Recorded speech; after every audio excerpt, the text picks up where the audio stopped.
¿Alguna vez te has preguntado si alguna de las estrellas del pop se sentía completamente satisfecha con la forma en la que eran percibidas en el ámbito musical?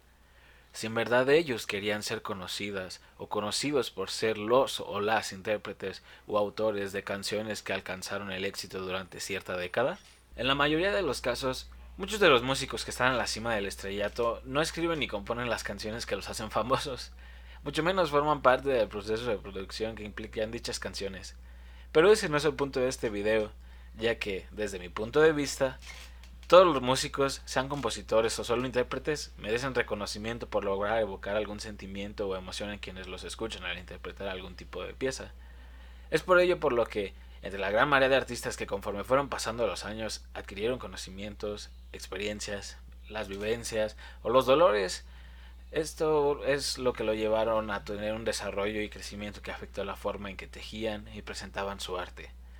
A mi parecer, hay algunos que destacan por encima de otros, sin demeritarlos, por la forma tan extraña, por decirlo de alguna manera, sin intenciones de señalarlo como algo malo, claro está, en que evoluciona su arte y se terminaron convirtiendo en un artista completamente distinto que parece que estamos comparando naranjas con manzanas.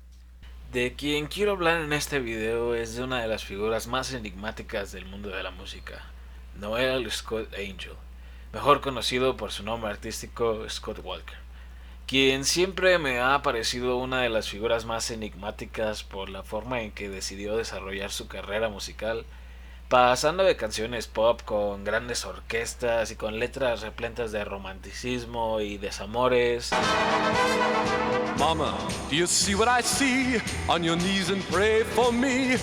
a terminar componiendo canciones en las que hace referencia a explosiones de carros bomba y haciendo uso de su voz tan característica para darle un toque macabro a las canciones. Solo para terminarlas con una imitación del Pato Lucas repitiendo "What's up, Doc", para referenciar el cambio de personalidad, para escapar de una realidad en la que no quieres estar, o bueno, según mi interpretación.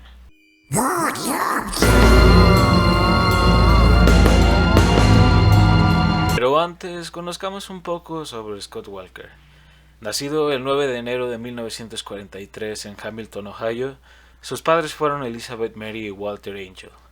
Este último era un gerente de la industria petrolera, lo que ocasionó que su familia frecuentemente cambiara de residencia, pasando desde Ohio, Texas, Colorado y Nueva York, siendo hasta el año de 1959 en que Scott y su madre se asentaron en California.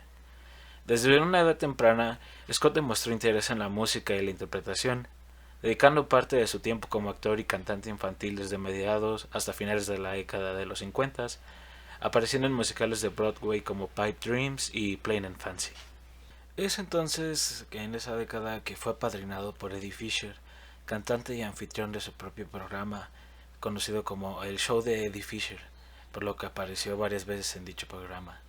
Entre todo esto, consiguió algunos contratos y por un tiempo fue visto como un ídolo adolescente. Fue a partir de su llegada a Los Ángeles que cambiaron sus gustos y la dirección que el joven Scott quería tomar. Interesado en el jazz progresivo de Stan Kenton y Bill Evans, sumando a esto, Scott desarrolló un interés por el cine europeo, particularmente del calibre de Ingmar Bergman, Federico Fellini y Robert Bresson, y por los poetas del movimiento Beat. No fue sino hasta el año 1961 cuando conocería a John Mouse, después de haber tocado con The Routers, una banda instrumental de la década de los 60 en la cual Scott desarrollaba la función de vocalista. Ambos formaron la banda Judy and the Gents para respaldar a Judy Mouse, la hermana de John, ayudando también en la gira de The Surfaris. Es así como se formó The Walker Brothers en el año 1964. A él se les uniría el baterista Gary Leeds, cuyo padre les financiaría su primer viaje al Reino Unido. Lo gracioso de la banda The Walker Brothers es que el único que poseía dicho apellido era Scott, ya que ni Gary Leeds ni John Mouse poseían dicho apellido, solamente siendo Scott el único con el apellido Walker. Y la banda tuvo grandes éxitos tanto de discos como de sencillos en la década de los 60, varios de los cuales alcanzaron el puesto número 1 como Make It Easy on Yourself y The Sun Ain't Gonna Shine Anymore, los cuales alcanzaron el número 1 tanto en Gran Bretaña, Estados Unidos y Canadá. Los Walker Brothers fueron una contraparte a lo que estaba sucediendo en esa época con los Beatles, ya que se estaba viviendo la conocida invasión británica, el cual fue un periodo que consistía en que las bandas británicas que estaban gozando de la fama en su tierra natal también estaban gozando de ella en los Estados Unidos, pero los Walker Brothers estaban teniendo mayor fama en el Reino Unido que en los Estados Unidos. Walker Brothers were responsible for such massive hits as The Sun Ain't Gonna Shine Anymore. His modern-day fans include the likes of David Bowie, Jarvis Cocker and Alison Goldfrapp. But if his music and his name are still well known, his face certainly isn't, because Scott Walker also happens to be one of pop music's most determined recluses. It's been more than 10 years since he released an album or gave a television interview. But now, with a new record on the way, Verity Sharp got to meet him.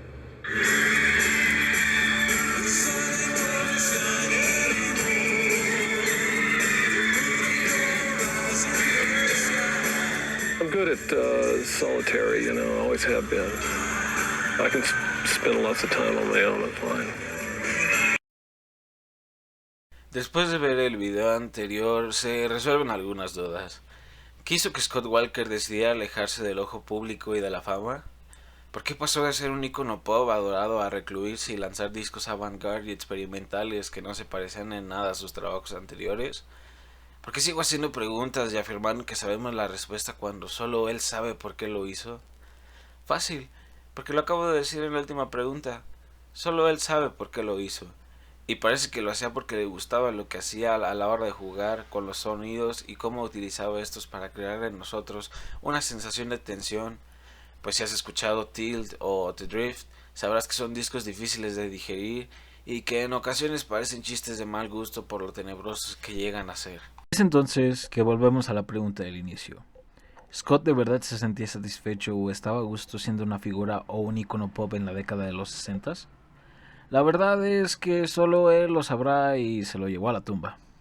Pero algo me dice que no. Pues después de su paso con The Walker Brothers fue cuando decidió seguir con su carrera solista, la cual tuvo discos buenísimos como Scott 1, 2, 3 y 4, siendo a partir de Scott 3 cuando se notó su interés por explorar nuevos territorios, pues el disco está compuesto en un compás de 3/4, algo no usual en la música pop. She stands all alone. Pero, ¿qué es lo que llevó a Scott a después de alejarse tanto tiempo de la música? ¿Por qué tuvo largos periodos de tiempo en los que no lanzaba algún disco durante sus últimas décadas? Pues él mismo lo dijo, era una persona muy solitaria y melancólica, lo cual se refleja en sus últimos lanzamientos y se refleja muy bien en mi opinión. Pues líricamente y sónicamente se vuelve un giro de 180 grados si lo comparamos con el Scott de los años 60 y 70 que contrasta con sus líricas más románticas y de desamor, a la par de ser más bombásticas y contar con instrumentales más orquestales y épicos que no se asemejan en nada a los sonidos más industriales, sombríos, fúnebres, tenebrosos e inesperados que utilizaría a partir de su regreso en los años 90 hasta su último lanzamiento, Beast Bosh. Mama Mabel was frightened by Hawaiians. Como conclusión, recomiendo encarecidamente que le des una oportunidad a la música de Scott Walker, desde sus primeros discos solistas, y aprecies la calidad musical con la que contaba, debido a que tenía un carisma y una voz peculiar que te atrapa desde el momento uno en que empieza a sonar tanto la orquesta detrás de él como su voz, la cual sigue siendo única y permaneció de esa manera, incluso siendo una de las voces más coloridas y teniendo un cambio especialmente dramático en su regreso en los 90s, pues parece que esa voz tan carismática se apagó y se volvió una sombra de sí misma, de una buena manera, claro, pues quedaba a la perfección con la nueva faceta musical de Scott.